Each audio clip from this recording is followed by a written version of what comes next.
Baliwa. Nalia Dubai yao ngabana bambala bwe batyo. Kwe kama ngomana akuwe ekyokulya n'ofuna ne feeling. Ngolodira mumeka. Tunango omuyekera. Nakuleetera emmere n'olyanga n'enjala ewonye. Otuuse n'waggulu n'owulira otya? Ntuuse n'waggulu. Nempulira nga ekivvulu kituwuuba. Tekugambye Freedom City olaba wano ku kkubo. Abantu bagenda kujjula. Principal kasita akoonyeemu nange nenkoonamu. Tekugambye wali ffe tulina emirandira. Ffe tulina ensulo, ffe tulina ebyokwola, ffe tukwambulula, ffe tukujjako enzige, ffe twaleeta korona, bajja kukiwulira. Ate kankubulye ne tugenda kukeera wali. Entabe tetwaba wadde VIP. Twagala tulaga nti olwo kivulu kikyoyogerako. Ekivulu ekyaffe tukirangira mu nnaku ezi. Tetukuba bulango, tetwagala TV n'eki. Kaakati njagala awabeewo ateekayo olukokola mu kivulu kino. Nkube ode wamwe nze nabaleta ku Kampala abamu mwatunda bijja ne mujja wano. Kivulu kikyolanga ekyo. You know me, city at danger. You know me, city. Wale tugenda kwekyangire. Muteeseteese mutya? Twateeseteese mutwalo mufuna mpolo bawagabanye mu kibiina naawe ojja. Tetugoba bantu kuba tuli bamufuna. N'ennaku 3 zimala okulanga ekyo. Abano nze ffe tuli b'amaanyi nze bulo siri wa bulijjo. Era oyinza okundaba nga twogera wano naawe. Nze ndi mulala nnyo. Nasukka nange seetegeera bulungi. Mpoma okufa era buli mukazi ankwatako bw'ati.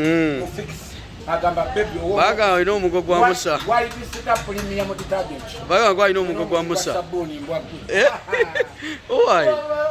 Era buli mukazi era tosemberezanga mukazi wo. Oba oliko ekizibu ku mutu.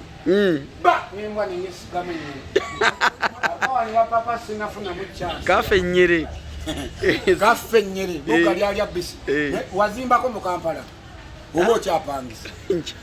Kintu eno ki olina okirwanyisa ekyo. Wakazimba mmeka Madubala? Ennyumba nina. Wano kasita ozimba. Gwe kyoba omanyi obugagga bwonna buli awo ku ttaka awo. Naye teri bugagga businga awo. Naye nga Freedom City. Ndowooza olaba bali bonna bataddeko kamera.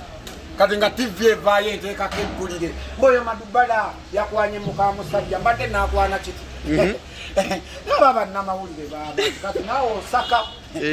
Ndotwalire banno yabadde eno ng'atembeyeza eno mu woteeri. Ndaba leero oleese ziddiyo. Nga bwenze bwe ngenda okuddayo.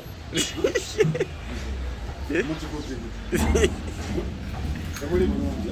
Kale nkitegeera enkonomi. Embeera etabuse. Enkonomi tuuba. Naye nga mwegattira wano.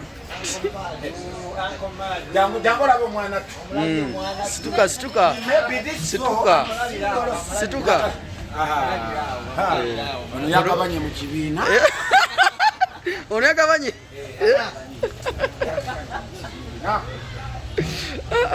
Kati olaba nakolako interview mu hoteri emwewa e Dubai. Bagiyita Dubai Marina. Manyiyo Marina eyo. Tomanyiyo mukoma oli wagenda mwene ensi y'ennansana totukangako na Ntebe road. Sebo. Dubai mutambudde mbadde Mulakabaati nali nsula Mulakabaati n'engenda eri Alukuzi. N'engenda wa muganda wange. Alukuzi. Wagendako US. Omanye ekibuga kibata Occidental Sefa Studio. Bakira atya? Occidental Kufuta Studio. Kiri mu nsi ki? US. Occidental Sefa Studio. Ekyo ekibuga kirala nnyo. Kirimu ki? Gitawo. Ekibuga ekyo kyeyagaza. Bw'otuukamu tojulira kuddamu eno ensi ey'okufaafaagana. Eno ensi ya Uganda mwe muli omuntu akuvuma naye nga yasuze enjala. Naye ng'avuma. Muno mwe muli omukazi asaba transport n'ez'enviri naye nga yagwa pitu biwanubye omutwe mukalu. Nsiba kyekyo. Tala akasawuli. Aga. Nino omubuuza mukwanga. Oba wasoma ebitabo ng'obirina. Amagezi ago kakozesa onoonye ezisiba enviri. Bw'oba ogayinanga mangi. Naye Dubai. Mwe muli omuvubuka akutunuulira naye nga tannalya. Bamuwe emmere. Bamuwe ki? Owaaye. Bamuwe emmere. Ate papa yeebale tukolera kafo kano. Bamufuna mpala ffenna tukuŋŋaanirako wano. Naye nga mbategeeza ku Lwokutaano. Ku Lwokutaano. Tekyali kulanga kulala. Suuna Ben.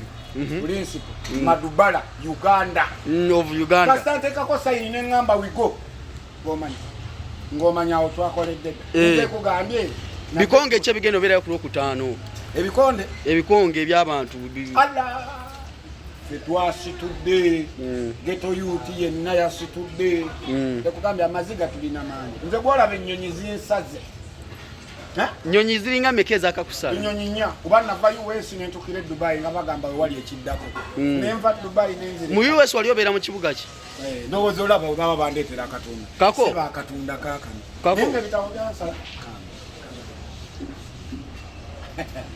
tano ndowooza okyani bwaba ayogera tano akatunda katsano oyo ajja omumanyi oyo kafenyere banga mwana oyo azunga kasoro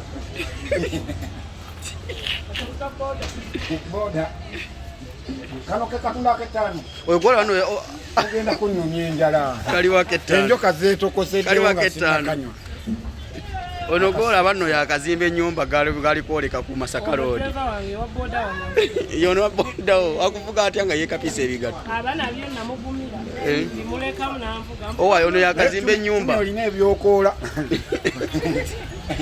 osinze banno bonna bwe muzunga ng'omukka gw'omukanga bakyapangisa nange nyina ettaka eyo naye yanyamya ezimbako baliriko byokoola okuzimba si gwangu oleeta kasawo kamyuka okukola obwakadama kyangu nnyo naye ate okuzimba kirala nnyo naye kambuuze 10 kati abasajja balina okwegattako bajja balina kuba mu level ki si bano abasipaasiyo omusajja alina okunjagala alina okubanga alinga alien yaliko emirandira mwe musuula abantu bw'amala okugwanga twamugamba ani yamulinyisa nze nabalinyisa ndowooza olaba omwana ne waba atambula enialemu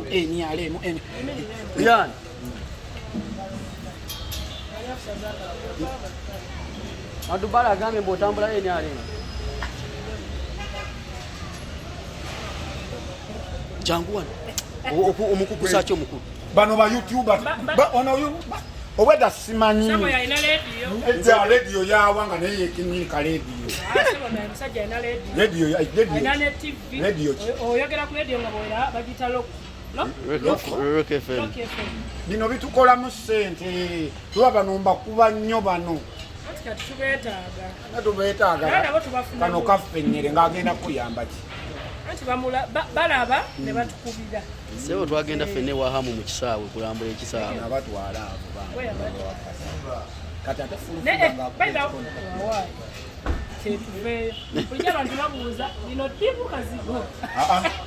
ulira omusajja alina akazigo bwetasangika golooza lwaki abakazi bayaaya kati nkubamu akafaananyi ng'eno kapo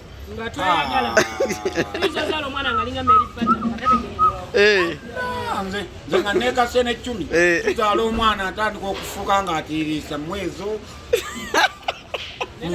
Madubala ne omumpeerako amabaati owakimi ennyumbayo kinabiro tekinnaggwe kyebweru naye era ffenna tuli loosi kati ani abagenda oyamba tuzaala damage mama otugato twayambadde n'otupale otugato batuyita tupatuni hello beautiful oyo nakolanya kakalaamu baba n'enjala tebatawa kalamu ali South Africa kafenyera tolazeewa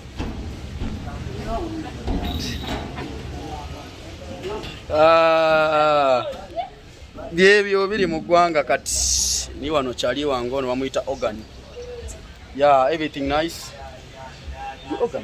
GIC Services LLC ye kampuni yokka esinzira mu Dubai gy'olina okwesiga singa oba weetaaza okutambula okulambula oba okutegeka akabaga ekivvulu mu ggwanga erya Dubai oteekateeka kugendako Dubai oba kusuubulirayo GICC Services LLC bakuyambako okugoberako ku visa air ticket okubuukingira hotel bakulambuza ekibuga n'okutegekera akabaga oba embagayo ne bw'oba oyagala kugenda mawanga nga America, UK n'amawanga amalala bakuyambako okugobera ku bipapula byo ne visa. Okumanya ebisingawo kuba ku plus 9715299 oba oyite ku mikutu gyabwe gya Facebook, Twitter ne WhatsApp. Osobola bakyalirako no kofiisi zaabwe ezisangibwa mu Business Bay ku kizimbe kya Prime Tower mu ggwanga erya Dubai.